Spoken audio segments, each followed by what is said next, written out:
নমস্কার, আমি অধ্যাপক অয়ন ব্যানার্জি বলছি। আজকে 1 ফেব্রুয়ারি শনিবার। সকলেই জানেন 2025 সালের বাজেট ছিল।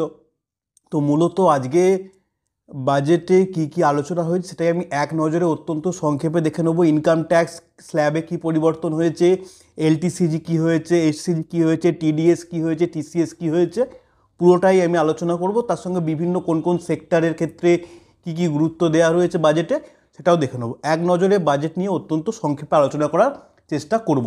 যেহেতু এখনও সব নিউজ কাগজ ইত্যাদি বাজেটের ডিটেলস আসেনি, তো আমি বাজেট দেখছিলাম, সেখান থেকেই যেগুলো আমি নোট করেছি সেগুলোই অত্যন্ত দ্রুত আপনাদের সঙ্গে শেয়ার করে নেব। দেখুন, এই বাজেটের অন্যতম প্রধান দিকই হলো যে এই বাজেটটি মূলত হচ্ছে pro poor pro middle class budget. এর আগের যে বাজেটগুলি ছিল সেখান থেকে এই বাজেটটা সেই অর্থে কিছুটা যেন দিশা পরিবর্তন হয়েছে। মূলত গরিব মানুষ, মধ্যবিত্ত মানুষের কথা ভেবে এই বাজেটটি করা রয়েছে। সেটাই বাজেটটা যদি পুরোটা কেউ শুনে থাকেন বা পড়ে থাকেন তাহলে বুঝতে পারবেন পুরোটাই একটা pro poor pro middle class budget. তো প্রথমে হচ্ছে যে কৃষিকার্য চাষবাসের জন্য প্রচুর বাজেটারি অ্যালোকেশন বাড়ানো হয়েছে এবং 100টি জেলাকে চুজ করে সেখানে কৃষির উন্নতির দিকে নজর দেওয়া হবে। কৃষকদের জন্য বিভিন্ন সারের জন্য বিভিন্ন ধরনের সাবসিডি এবং আরও অন্যান্য জিনিস ঘোষণা করা হয়েছে। এছাড়া হচ্ছে বিহারে একটি মাখানা বোর্ড তৈরি হবে। মাখানা নিশ্চয়ই সকলেই জানেন। মাখানার যাতে উৎপাদন আরও বাড়ে, তার যত চাহিদা বাড়ছে তার সঙ্গে তার সেই চাহিদা পূরণ করার জন্য বিহারে একটি মাখানা বোর্ড তৈরি হবে।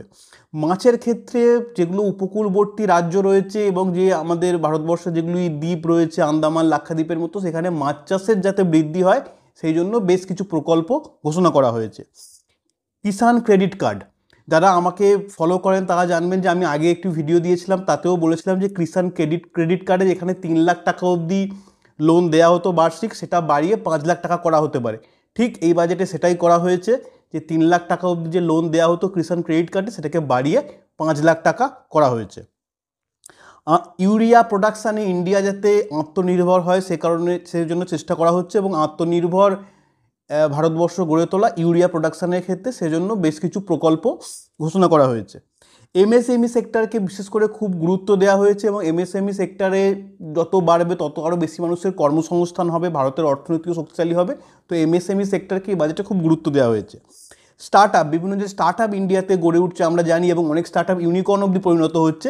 সেই স্টার্ট আপ যাতে এক তো ভারতবর্ষের অর্থনীতি শক্তিশালী হয় আর প্রচুর নতুন ছেলেমেয়েরা চাকরি পায়, তো স্টার্ট আপে বৃদ্ধিতে উৎসাহ দেওয়া হয়েছে এই বাজেটে। ইন্ডিয়াকে বলা হয়েছে গ্লোবাল হাব ফর টয়েস করা হবে। যে বিভিন্ন খেলনা হয়, আমরা জানি যে ইন্ডিয়াতে খুব বেশি নামি ব্র্যান্ডেড খেলনা উৎপাদন কোম্পানি নেই। ম্যাক্সিমাম যে টয়েসগুলো হয় সেগুলো মূলত চায়না থেকে ইম্পোর্ট করা হয়, কিন্তু ইন্ডিয়াকে গ্লোবাল হাব ফর টয়েস হিসেবে গড়ে তোলা হবে, এটা ঘোষণা করা হয়েছে। তো যেগুলি খেলনা উৎপাদনকারী কোম্পানি সেগুলো বিশেষ ক্ষেত্রে এই জন্য সুবিধা পাবে। এছাড়া ফুড প্রসেসিংয়ের জন্য ফুড টেকনোলজি ইনস্টিটিউট একটি গড়ে তোলা হবে বিহারে, এটা ঘোষণা করা হয়েছে ফুড প্রসেসিংয়ের ওপর। এটা ফুড টেকনোলজির একটা নতুন দিক, সেটার ওপর গুরুত্ব দেওয়া হয়েছে। ন্যাশনাল ম্যানুফ্যাকচারিং মিশনেও বেশ কিছু প্রকল্প ঘোষণা করা হয়েছে, এখানে ইন্ডিয়ান ম্যানুফ্যাকচারিং সেক্টর সেগুলি উৎসাহ পাবে। সোলার, ইভি, উইন্ড টারবাইন, এগুলো জানেন যে একদম নতুন সেক্টর এবং সেইগুলোতে যাতে আরও বৃদ্ধি হয়, যে সমস্ত কোম্পানিগুলো সোলার মডিউল তৈরির সঙ্গে যুক্ত, যারা ইভির বিভিন্ন সঙ্গে যুক্ত এবং যারা উইন্ড টারবাইন, উইন্ড পাওয়ার তৈরির জন্য, উইন্ড টারবাইন তৈরির জন্য যুক্ত, তাদের জন্য বেশ কিছু সুবিধা এই বাজেট ঘোষণা করেছে। অটল টিঙ্কারিং ল্যাবস, বিভিন্ন কম বয়সী ছেলেমেয়েরা বিভিন্ন স্কুলে যাতে আর নতুন ধরনের চিন্তাভাবনা করতে উৎসাহিত হয় সেজন্য অটল টিঙ্কারিং ল্যাবস গোটা দেশ জুড়ে খোলা হবে বলে ঘোষণা করা হয়েছে এই বাজেটে। এছাড়া এআই এর কথা সকলেই জানেন, আর্টিফিশিয়াল ইন্টেলিজেন্স, তার জন্য 500 কোটি টাকা বাজেটে বরাদ্দ করা হয়েছে এবং 3টি institute centre of excellence in AI খোলা হবে, কারণ এআই মনে করা হচ্ছে আগামী দিনে পৃথিবীকে বদলে দিতে পারে। তো এআই এর ওপর এই বাজেট খুব গুরুত্ব দিয়েছে। ক্যান্সার, এই রোগটি দিন দিন খুব বাড়ছে, ভারতবর্ষও খুব বাড়ছে। তো বিভিন্ন ভারতবর্ষের বিভিন্ন জেলায় ডে কেয়ার ক্যান্সার সেন্টার গড়ে তোলা হবে যাতে ক্যান্সারের রোগীরা এর দ্বারা উপকৃত হন। আগামী 5 বছরে নতুন 75,000 মেডিকেল সিটস ভারতবর্ষের বিভিন্ন মেডিকেল কলেজে গড়ে তোলা হবে যাতে ডাক্তারের চাহিদা পূরণ করা সম্ভবপর হয়। বিভিন্ন জেলা রাজ্যগুলিকে ইনফ্রাস্ট্রাকচার পুশের জন্য 1,50,000 কোটি টাকা লোন দেবে central government, interest free loan. সেটা রাজ্যগুলি সেন্ট্রাল গভর্নমেন্টকে মেটাতে পারবে কোনো ধরনের ইন্টারেস্ট ছাড়া। তো এটা বিভিন্ন রাজ্যগুলিতে একটা ইনফ্রাস্ট্রাকচারের ডেভেলপমেন্টের জন্য বড় পুশ বলে মনে করা হচ্ছে। আপনারা নিশ্চয়ই জানেন যে একটা দেশের অর্থনৈতিক উন্নতি কিন্তু ইনফ্রাস্ট্রাকচারে এগিয়ে যাওয়ার উপর ডিপেন্ড করে। জল জীবন মিশন, যেটা এই সরকারের একটা অন্যতম প্রকল্প, সেই প্রকল্পেও কিছু ঘোষণা করা হয়েছে। জল জীবন মিশন যাতে আরও বেশি মানুষের কাছে শুদ্ধ পানীয় বাড়িতে পৌঁছে যায়।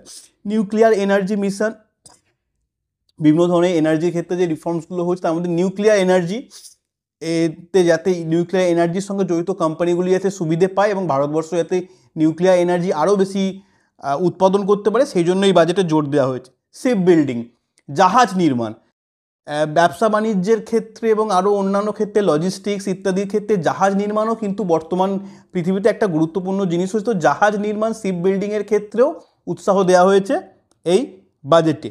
উড়ান স্কিম নতুন চালু করা হয়েছে যাতে প্রচুর গোটা ভারতবর্ষ জুড়ে নতুন এয়ারপোর্ট গড়ে তোলা হবে।